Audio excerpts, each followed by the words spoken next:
சொல்கிறேன். என்றைக்குமே வந்து சினிமாவில் வந்து நம்ம வந்து வெற்றி தோல்வி அப்படிங்கிறத தாண்டி கன்சிஸ்டன்சிங்கிறது ரொம்ப முக்கியம். நம்ம வாழ்க்கையில் ஆனஸ்ட்டாக ஒரு விஷயம் பண்ணிக்கிட்டே இருந்தோம்னா சினிமா நம்மளுக்கு திருப்பி கொடுக்கும். இப்படின்னு நிறைய அட்வைஸ் வந்து எனக்கு அப்பா கொடுத்துருக்காரு. இந்த மாதிரி நல்ல அட்வைஸ் கொடுக்குற எல்லா மகனுக்கும் நல்ல ஒரு அப்பா கிடைப்பாங்க. ஆனால் எல்லா மகனுக்கும் பாக்யராஜ் ஒரு அப்பாவை அமைகிறது வந்து ரொம்ப ரொம்ப கஷ்டம். ஸோ அந்த விதத்தில் தான் நான் ஒரு மகனை இப்போ தோற்றிக்கிட்டே இருந்திருக்கேன். பட் இன்றைக்கி நான் ரொம்ப சொல்கிறேன், எனக்கு இங்கே ரொம்ப பெருமையாக இருக்குது. என்னால் முடிஞ்சால் என்னோட வாழ்க்கையில் இன்னும் ஒரு 10 வருஷம் எடுத்து எங்கள் அப்பாவுக்கு நான் கொடுக்கணும்னு நினைக்கிறேன். ஏன்னா இன்னும் ஒரு 10 வருஷத்துக்கோ இன்னும் எவ்வளோ வருஷத்துக்கோ இன்னும் நீங்கள் நிறைய சினிமா எடுக்கிறோம், இன்னும் நிறைய கதைகள் வந்து இந்த மக்கள்கிட்ட சொல்லணும். ஒரு ரசிகனா ஒரு லேர்னராக அதை நான் பார்த்து கற்றுக்கணும்னு நினைக்கிறேன். பொதுவாக ஒரு வீட்டில் வந்து ஒரு பையனும் பொண்ணு இருந்தால் வந்து இந்த பொண்ணு தான் வந்து அப்பாவுக்கு க்ளோஸு, பையன் வந்து அம்மாவுக்கு க்ளோஸ்ன்னு சொல்லுவாங்க. அதுதான் எங்கள் வீட்லேயும் அப்பா அந்த மாதிரி தான். எங்கள் அம்மா தான் எனக்கு பெஸ்ட் ஃப்ரெண்டு, அக்காவுக்கு வந்து பெஸ்ட் ஃப்ரெண்ட் அப்பா. ஸோ நான் வந்து இன்றைக்கி எங்கள் அம்மா கிட்ட தான் எல்லாத்தையும் விஷயம் பேசுவேன். அப்பா கிட்ட வந்து சினிமா அப்படிங்கிற தாண்டி பெருசாக எதுவும் பேசிக்க மாட்டேன். அப்படி பேசினாலும் அது வந்து சண்டையில் தான் போய் முடியும். ஸோ என்றைக்குமே வந்து ஒரு மகனா அவரோட வந்து நான் எதுவுமே பெருசாக நான் ஷேர் பண்ணிக்கிட்டது இல்லை. பட் இன்னைக்கு நான் இங்கே இருக்கேன், இந்த ஸ்டேஜில் நிற்கிறேன்னா அது எல்லாருக்குமே வந்து உங்களோட ஒவ்வொரு பீஸும் எனக்குள்ள சேர்ந்து நிற்கிறது தான் இன்றைக்கி இந்த ஸ்டேஜில் நான் நிற்கிறேன்.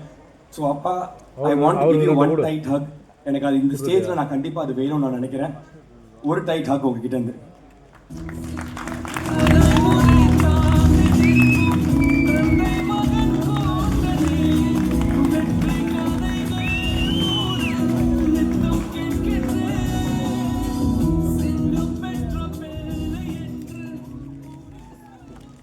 இதை தாண்டி வந்து பாக்யராஜ் சார்ன்னு சொன்னேன். பாக்யராஜ் சாருக்கு நான் வந்து அந்தளவுக்கு ஒன்றும் பெருசாக வளரல. அவருக்கு நான் கொடுக்கக்கூடிய ஒரு கிஃப்ட் அந்த மாதிரி எதுவுமே பெருசாக இல்லை.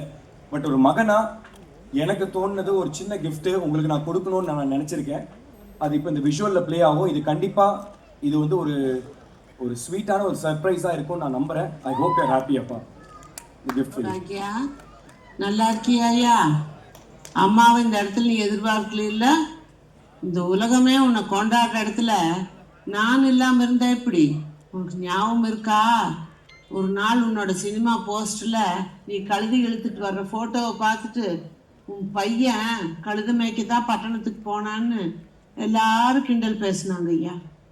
ஆனால் நான் அப்போவே சொன்னேன், நீ ஒரு நாளைக்கு பெரிய ஆளாக வருவ, இந்த ஊரே உன்னை கொண்டாடும், உன்னோட டைரக்டரே உன்னை வச்சு படம் பண்ணுவார் அப்படின்னு சொன்னேன். இப்போ பாரு ஐயா, உனக்காக இங்கே எவ்வளோ பேர் வந்திருக்காங்க. நானும் இந்த அரங்கத்தில் அவங்களோட ஒருத்தராக தான் உட்காந்துட்டு பார்த்துட்ருக்குறேன். நீ ஜெயிச்சிட்ட பாக்யா. இதை விட எனக்கு வேற என்ன பெருமையும் சந்தோஷம் கிடைக்கும்? ஒரு தாய்க்கு இதுதான் ரொம்ப சந்தோஷம். என்ன, நான் உன்னை தனியாக விட்டுட்டு வந்துட்டேனேன்னு ரொம்ப கவலைப்பட்டுட்டே இருந்தேன்.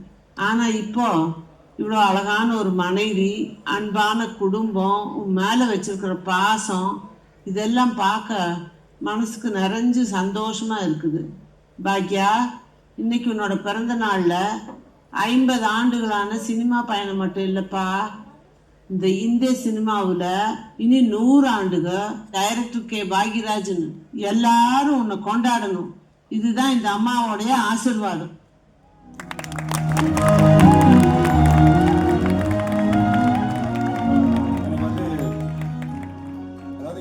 இந்திய சினிமா வந்து ஒரு புத்தகமாக எழுதுனா கண்டிப்பாக அதில் சில பக்கங்கள் வந்து உங்களுக்குன்னு இருக்கும். ஒரு நல்ல புத்தகத்தில் வந்து சில பக்கங்கள் நம்ம எடுத்துட்டோம்னா எப்படி ஒரு சுவாரஸ்யம் குறையுமோ அந்த மாதிரி தான் பாக்யராஜ் இந்திய சினிமாவுக்கு. ஒரு ஃபீல்டில் வந்து எல்லாருமே வந்து திறமசாலியாக ஜெயிக்கணும் அப்படின்னா வந்து அவங்க கண்டிப்பாக அந்த ஃபீல்டில் வந்து ஒரு ராஜாவாக இருந்தால் மட்டும்தான் இருக்க முடியும்.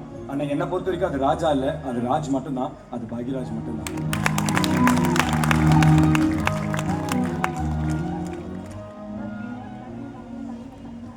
முக்கியமாக பாட்டியோட வீடியோ பண்ணதுக்கு முக்கியமான காரணம் வந்து உங்கள் ஃபேமிலியில் உங்கள் கசின்ஸ் எல்லாருமே இங்கே வந்திருக்காங்க. அவங்க தான் வாய்ஸ் கொடுத்து இந்த ஏஐக்கு கம்ப்ளீட்டாக ஹெல்ப் பண்ணி கோயம்புத்தூருக்கு ஆரம்பித்து அவங்க எல்லாம் ஒவ்வொரு டைலாக்கையும் இதெல்லாமே பேசி ஹெல்ப் பண்ணது எல்லாமே அவங்க தான். ஸோ இந்த நேரத்தில் வந்து அப்பா சார்பில் அவங்க எல்லாருக்குமே நான் நன்றி தெரிவிச்சுக்கிறேன்.